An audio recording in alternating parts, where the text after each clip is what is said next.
नमस्कार, मैं हूं श्वेता झा और आप देख रहे हैं 7 बजे 7 सवाल। महाराष्ट्र में एक बार फिर एक सहकारी बैंक सवालों के घेरे में है। रिजर्व बैंक के एक्शन से ग्राहकों में खलबली मच गई है। इस बार न्यू इंडिया कोऑपरेटिव बैंक पर आरबीआई की कार्रवाई हुई है, जिसके चलते ग्राहकों के लिए बैंक से पैसे निकालना संभव नहीं हो रहा। और इसी मामले को लेकर हमारा आज का पहला सवाल है।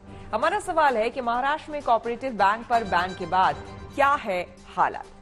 अपने ही बैंक अकाउंट से जब लोग पैसे नहीं निकाल पाएंगे तो जाहिर सी बात है वो परेशान होंगे ही।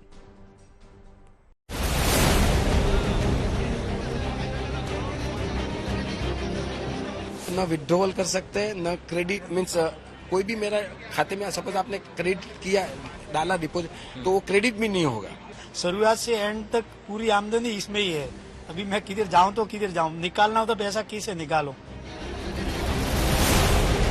अचानक से मिली एक जानकारी ने महाराष्ट्र में रहने वाले लोगों की परेशानी बढ़ा दी। अब लोगों को कुछ सूझ नहीं रहा है कि वो करें तो क्या करें। ये सभी बड़ी उम्मीदों के साथ न्यू इंडिया कोऑपरेटिव बैंक में अपने पसीने की कमाई जमा करते जा रहे थे ताकि जरूरत पड़ने पर वो उनके काम आ सके। लेकिन आरबीआई ने अनियमितता को लेकर इस बैंक पर बैन लगा दिया, जिसके बाद महाराष्ट्र में जहां जहां इस बैंक की ब्रांच है वहां ग्राहकों के पसीने छूटने लगे और वो दौड़े भागे बैंक पहुंचने लगे। वो बोल रहे हैं भाई पता नहीं पैसा देंगे कि नहीं, वो भरोसा नहीं है। मेरा भी है, मैं तो बचा के लड़की को शादी के करने के लिए रखती है। हाँ, मेरा खाता है। मेरा आज वो लड़की का ससुरा भी ऑफ हो गया है और लड़की का शादी है। इस कोऑपरेटिव बैंक के बाहर पहुंचते ही हर कोई हैरान परेशान नजर आ रहा था। मुंबई हो या ठाणे या फिर पुणे, हर जगह न्यू इंडिया कोऑपरेटिव बैंक के बाहर भीड़ और सबके सब बेबस। सबकी एक ही चिंता कि बैंक में जमा उनके पैसे का अब क्या होगा। EMI वगैरह जो भी है वो सब मैंने रुका दिए, तो अभी वो मुझे सब करना बर्डन करना, क्योंकि अभी मैं तो ग्राउंड लेवल पे आ गया हूँ। मैंने उनको हाथ जोड़ के रिक्वेस्ट भी किया। पैसा तो बोलते दो तीन महीने बाद में मिलेगा, वो मिलेगा क्या नहीं मिला किसको मालूम। किसी ने पाई जोड़कर इस बैंक में रखे तो किसी ने बेटी की शादी के लिए, और अब इस बैंक से जुड़ा हर कस्टमर परेशान है। इस वक्त हम न्यू इंडिया कोऑपरेटिव बैंक जो अंधेरी में इसका ब्रांच है उधर खड़े हैं। इस ब्रांच के अगर आप देखें तकरीबन 20 ब्रांचेस हैं इस बैंक के। 19 के आसपास मुंबई में है, एक नासिक में है। ये जो है ये कोऑपरेटिव बैंक है। ये इन महिलाओं से बात करते हैं। आप लोग कितने समय से यहाँ पे पैसे जमा कर रहे हैं? 10 सालों से। और मेरा तो 40 साल से 45 साल से चालू है खाता। 30 साल हो गया।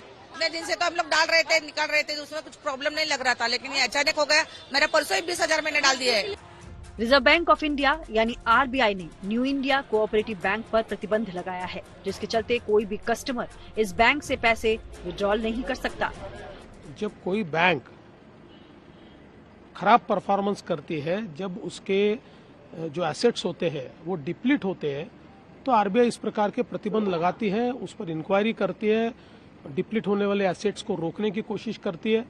अभी मेरे पास इसकी पूरी जानकारी नहीं है, लेकिन इसकी जो प्राथमिक जानकारी है उसके आधार पर मैं कहना चाहता हूं कि निश्चित रूप से आरबीआई ने जो कार्रवाई की है वो सोच समझ कर ही की होगी। फिलहाल इस सहकारी बैंक पर 6 महीने के लिए बैन है, यानी तब तक लोग अपने अकाउंट में जमा पैसे निकाल नहीं सकते। इसके अलावा आरबीआई ने इस बैंक पर किसी भी तरह के लोन जारी करने पर भी रोक लगा दी है। आम इंसान है, कोई सैलरीड है, किसी का व्यापार है, कोई दुकानदार है, डेली ट्रांजैक्शंस की जरूरत होती है, किसी को फीस भरने हैं, किसी को अपनी दिनचर्या चलानी है, लेकिन अपने हक का पैसा भी अगर वो नहीं निकाल पाए तो वो एक तरह से हताश, एक तरह से निराश दिखाई दे रहा है। और जो अकाउंट होल्डर है पूरी तरह से बेबस यहाँ पर नजर आ रहे हैं। हालांकि जानकारी लेने की कोशिश करें, लेकिन बैंक ऑफिशियल्स के जरिए ठीक से जानकारी भी नहीं दी जा रही है। मुंबई में अंधेरी, बांद्रा, बोरीवली, चेंबूर, घाटकोपर, गिरगांव, गोरेगांव, नरीमन पॉइंट, कांदिवली, मलाड, मुलुंड, सांताक्रूज और वर्सोवा में इस बैंक की ब्रांच है। इसके अलावा नवी मुंबई, ठाणे, पालघर, पुणे और सूरत में भी इसकी शाखा है। जाहिर है आरबीआई के फैसले से इस सहकारी बैंक से जुड़े ग्राहक अचानक से खुद को ठगा महसूस कर रहे हैं, जिसके चलते अफरा तफरी और हंगामे जैसी स्थिति बन गई है। मुंबई से ऋत्विक भालेकर और विद्या के साथ bureau report, good news today. जरूरत के लिए संभाल कर रखे पैसे ही अगर जरूरत पर काम ना आए तो उसका क्या फायदा। न्यू इंडिया कोऑपरेटिव बैंक के ग्राहकों के साथ कुछ ऐसा ही हो रहा है जिसको लेकर वो बेहद परेशान है। हमारा दूसरा सवाल इसी से जुड़ा है। हमारा सवाल है कि न्यू इंडिया कोऑपरेटिव बैंक के किन ग्राहकों के पैसे फंसे हुए हैं। देखिए, खून पसीने की कमाई पर जब कोई आफत आती है तो सोचिए क्या हाल हो सकता है। बैंक का ग्राहक चाहे वो कोई भी हो। छोटे जो डिपॉजिटर्स हैं, जो अपने छोटे बिजनेसेस के पैसे जमा करते हैं, अपने हाउस होल्ड के पैसे जमा करते हैं, वो सारे पैसे इस वक्त लोगों के फंसे हुए हैं और इन सब के चेहरों पे वो चिंताएं नजर आ रही हैं कि आखिर किस तरीके से अगले 3 महीने तक काम चलेगा, क्योंकि आप 3 महीने तक तो पैसे नहीं निकाल सकते, ऐसा बैंक ने खुद ने कहा है। ज्यादातर मुझे लग रहा है छोटे मतलब धारक हैं जो बहुत बड़ा अकाउंट नहीं है, लेकिन आप लोग को परेशानी। अरे छोटा या बड़ा हो, लेकिन अब पैसा तो सबके मेहनत नहीं है। छोटा अकाउंट है लेकिन हमारे लिए बड़ी चीज है, क्योंकि हमारी पूरी पूंजी जो एक्चुअली है ना, बैंक वाले को लॉकर जो है, लॉकर वाले को लोग को बोलना चाहिए कि आपको लॉकर आगे भी ऑपरेट करने को देंगे, तो ये ऐसा भीड़ नहीं होवे ना। लोगों के सामने अचानक से जो स्थिति आ गई है उसको लेकर वो बेहद परेशान है और यही वजह है कि बैंक प्रबंधन पर उनका गुस्सा फूट रहा है। जहां लोग लंबे समय से अपने पैसे बचा कर रख रहे थे, वहां उनके साथ खेल हो, ये बर्दाश्त कर पाना कहां संभव होता है। इसी से जुड़ा हमारा तीसरा सवाल है और हमारा सवाल है कि गुस्साए बैंक ग्राहकों का मैनेजमेंट पर क्या है आरोप। देखिए, लोग खुद को ठगा सा महसूस इस वक्त कर रहे हैं। उन्हें लगता है कि बैंक ने उनके साथ फ्रॉड किया है।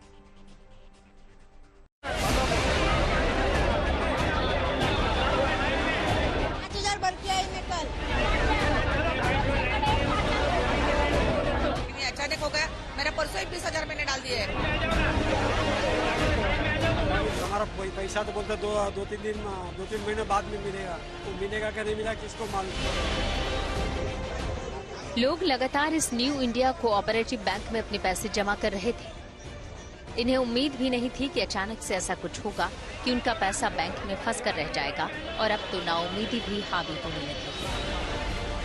देख रहे हैं ना सर, 2 घंटे से खड़ा हूँ लाइन में, पैसा नहीं निकाल सकते हैं। अगर इमरजेंसी रहेगा तो कहाँ से निकालेंगे पैसा।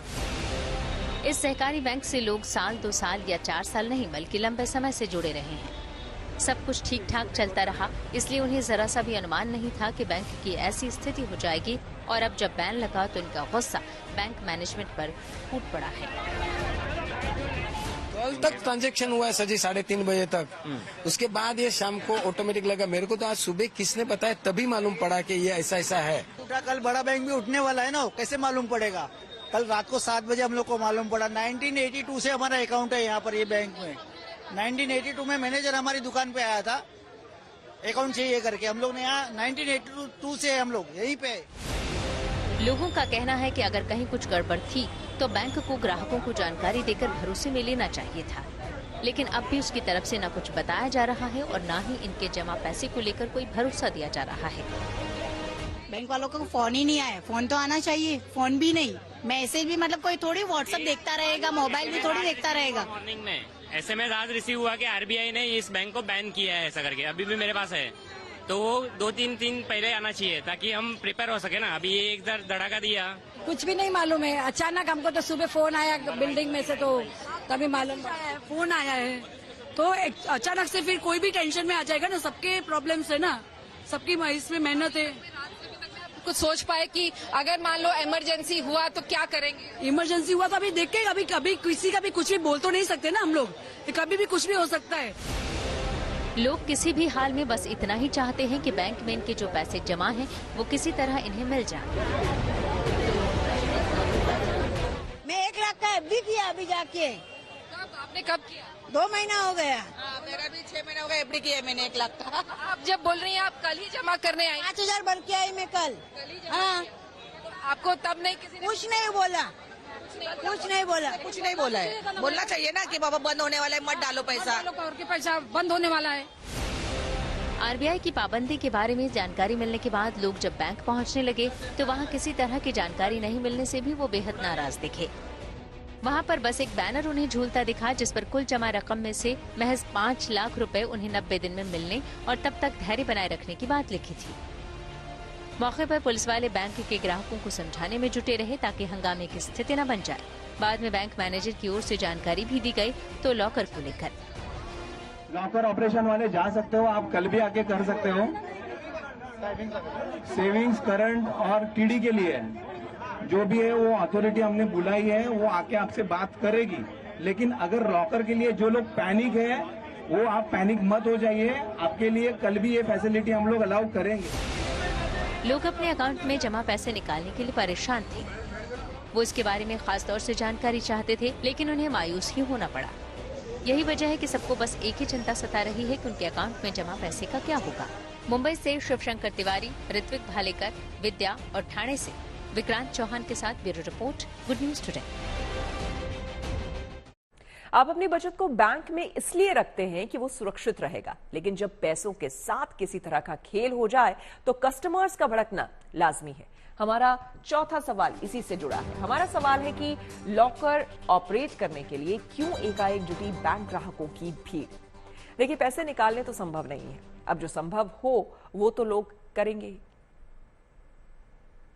यहाँ पर जो दरअसल भीड़ है, अगर आप देखें, ये जो भीड़, जो लाइन में लोग लगे हैं वो दरअसल लॉकर के लिए खड़े हैं। उनको बोला गया है कि आपको, जैसा ये अभी व्यक्ति बता रहे थे कि 100 टोकन्स डिसबर्स किए गए हैं, 100 लोगों को एक्सेस दिया जाएगा। वो अपने लॉकर से अगर अपना सामान निकालना चाहे। बार बार बैंक के अधिकारी यही कह रहे हैं कि उन्होंने लोगों को बताया कि तकरीबन 3 महीने का समय है और उसके बाद वो आए। लोग यही कह रहे हैं कि क्योंकि उन्हें अब इस बैंक से भरोसा उठ गया। जिस तरीके से ये मैसेज रातों रात आया कि आपको अभी एक्सेस नहीं कर सकते, आप ट्रांजैक्शन नहीं कर सकते, तो इनका भरोसा उठ गया। ये कह रहे हैं कि आज के आज ही हमें लॉकर एक्सेस करना है और इसी वजह ये ज्यादा भीड़ जो आप देख रहे हैं वो उसी वजह से है कि लोग अपना ये कल पे नहीं डालना चाहते हैं। आज के आज लॉकर को एक्सेस कर लें, लॉकर में अपना सामान है कि नहीं है देख लें, ताकि कम से कम एक संतुष्टि होगी कि भाई कम से कम लॉकर में सामान है, वो गायब नहीं हुआ है। आरबीआई देश का केंद्रीय बैंक है जिस पर अर्थव्यवस्था से लेकर बाकी बैंकों की भी बड़ी जिम्मेदारी होती है। हमारा 5वां सवाल इसी से जुड़ा हुआ है और हमारा सवाल है कि आरबीआई ने न्यू इंडिया कोऑपरेटिव बैंक पर क्यों लगाया है बैन। देखिए, जाहिर है कहीं ना कहीं गड़बड़ी होने पर ही एक्शन हुआ होगा, लेकिन बैंकिंग एक्सपर्ट क्या कह रहे हैं इस पर, वो भी जान लेते हैं। रिजर्व बैंक ने न्यू इंडिया कोऑपरेटिव बैंक के ऊपर जो एक 6 महीने की रोक लगाई है, उसके पीछे सबसे बड़ा कारण है कि बैंक के अंदर रिजर्व बैंक ने बहुत सारी इरेगुलरिटीज पाई है। यानी जरूरत से ज्यादा लोन, कैपिटल की कमी और एग्रेसिव फाइनेंसिंग, डिपॉजिट की ग्रोथ कम थी। तो ऐसी बहुत सारी इरेगुलरिटीज के कारण रिजर्व बैंक ने न्यू इंडिया कोऑपरेटिव बैंक को चताया भी था, लेकिन अभी उन्होंने 6 महीने के लिए रोक लगा दी है। रोक का मतलब बैंक जो है वो कोई बंद हो गया ऐसा नहीं है। 6 महीने में रिजर्व बैंक उस बैंक की जो इरेगुलरिटीज उनको ठीक करके दोबारा से शुरू करने के लिए प्रयास करेगा। महाराष्ट्र के अलग अलग हिस्सों में लोग बैंक में अपने पैसे फंसने को लेकर परेशान नजर आए, क्योंकि अब उन्हें उनका पैसा कैसे मिलेगा ये सबसे बड़ी चिंता की वजह है। ऐसे में हमारा 6ठा सवाल इसी से जुड़ा हुआ है। हमारा सवाल है कि न्यू इंडिया कोऑपरेटिव बैंक के ग्राहकों के पैसों का क्या होगा, ये जानना जरूरी है। वैसे तो देखिए, 5 लाख तक की जमा रकम को लेकर लोग निश्चिंत रह सकते हैं, लेकिन बैंकिंग एक्सपर्ट क्या कहते हैं वो जान लीजिए। मान लिया जाए कि किसी भी प्रकार से रिवाइव नहीं होता बैंक और बैंक को बंद करना पड़ता है और बैंक को समाप्त किया जाता है, तो ग्राहकों का 5 लाख रुपए तक का जो डिपॉजिट है वो इंश्योर्ड है, उसकी गारंटी इंश्योरेंस कॉर्पोरेशन की तरफ से है, वो उनको मिलेगा। लेकिन उससे ज्यादा की नहीं है। लेकिन ऐसी स्थिति सरकार और रिजर्व बैंक आने नहीं देती। पहले भी किसी भी बैंक का हो, चाहे महाराष्ट्र पंजाब बैंक हो, यस बैंक हो, ग्लोबल बैंक हो, कई बैंक ऐसी स्थितियों में घिरे, लेकिन सरकार ने उनको जो है उस स्थिति से निकाला है, या अगर वो रिवाइव नहीं हो सकते तो उनको किसी दूसरे बैंक में मर्ज किया है। तो इसलिए ग्राहकों को पैनिक या चिंता करने की जरूरत नहीं, सिर्फ वेट करना पड़ेगा कि किस प्रकार से रिजर्व बैंक दोबारा 6 महीने में या उससे पहले भी हो सकता है इस बैंक को जो रोक है उसको हटा देता है। लोगों की जमा पूंजी के साथ किसी भी तरह से घालमेल जायज नहीं है, लेकिन जब ऐसा कुछ होता है तो जाहिर है ग्राहकों को इसका खामियाजा भुगतना पड़ता है। हमारा 7वां और आखिरी सवाल इसी से जुड़ा है। हमारा सवाल है कि पहले कौन कौन कोऑपरेटिव बैंक ऐसी ही मुश्किल में फंस चुके हैं। देखिए, कई ऐसे बैंक हैं जिनके खिलाफ आरबीआई ने पहले भी एक्शन लिए हैं और ग्राहक परेशान हुए हैं। बैंक की गड़बड़ी ले डूबी खून पसीने की कमाई। हमारा हक का पैसा हमको जल्द मिलना चाहिए बस। आम जनता के पैसों के साथ बार बार हो रहा खेल। बैंक पर भरोसा करना अब पड़ रहा महंगा।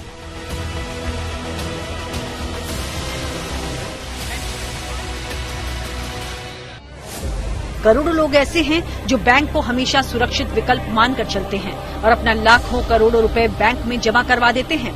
लेकिन जब बैंक डूब जाए या फिर बैंक पर बैन लग जाए तो आम लोगों के लाखों सपने चकनाचूर भी हो जाते हैं। सारी उम्मीदें धराशायी हो जाती हैं। खून पैसे की कमाई बैंक के फर्जी वाड़े की शिकार हो जाती है। कितना पुराना ये बैंक है? 30-40 साल पहले की बैंक है ये, पुराने रहा। 40 years from the beginning we have the accounts in this bank और ये शेड्यूल बैंक था।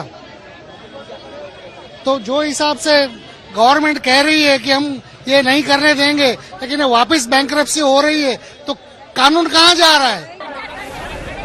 महाराष्ट्र का न्यू इंडिया कोऑपरेटिव बैंक ही नहीं, सहकारी बैंकों के साथ ही कुछ ऐसे भी बैंक हैं जिन पर रिजर्व बैंक ऑफ इंडिया गड़बड़ी की वजह से प्रतिबंध या फिर कुछ समय के लिए बैन लगा चुका है। पिछले साल यानी साल 2024 में 24 अप्रैल को भारतीय रिजर्व बैंक ने कोटक महिंद्रा बैंक पर कुछ महीनों के लिए कई बैन्स लगाए थे। इसके अलावा अप्रैल 2024 में ही केंद्रीय बैंक ने बैंक की खराब वित्तीय स्थिति की वजह से महाराष्ट्र के the Konark urban cooperative bank पर प्रतिबंध लगाया था। वहीं फरवरी 2023 में रिजर्व बैंक ने 5 सहकारी बैंकों पर निकासी समेत कई प्रतिबंध लगाए थे। इस लिस्ट में लखनऊ का HCBL सहकारी बैंक, महाराष्ट्र का आदर्श महिला नगरीय सहकारी बैंक भी शामिल है। वहीं मार्च 2020 में यस बैंक पर भी गाज गिरी थी। रिजर्व बैंक ने यस बैंक पर महीने भर के लिए 50,000 से ज्यादा की निकासी पर रोक लगा दी थी। इससे पहले साल 2020 में मुंबई का PMC बैंक यानी Punjab and Maharashtra cooperative bank पर भी 6 महीने के लिए प्रतिबंध लगा था। आरबीआई ये सिर्फ पहला बैंक नहीं है, हर दिन हर समय कोई न कोई बैंक पर अपनी नजर बनाए रखती है। इन्वेस्टिगेशन उनके चलते रहते हैं। लोग भी अगर कुछ कंप्लेन करते हैं तो उस पर इन्वेस्टिगेट करते हैं कि आखिर किस तरीके से अगर यहाँ कोई फ्रॉडुलेंट एक्टिविटीज हो रही है किसी बैंक में तो किस तरीके से उसे निपटा जाए, वो कोशिश करते हैं। कुल मिलाकर बैंक को नुकसान होने की स्थिति में आम जनता के पैसे का कोई हिसाब किताब नहीं होता। ये चिंता की सबसे बड़ी वजह है।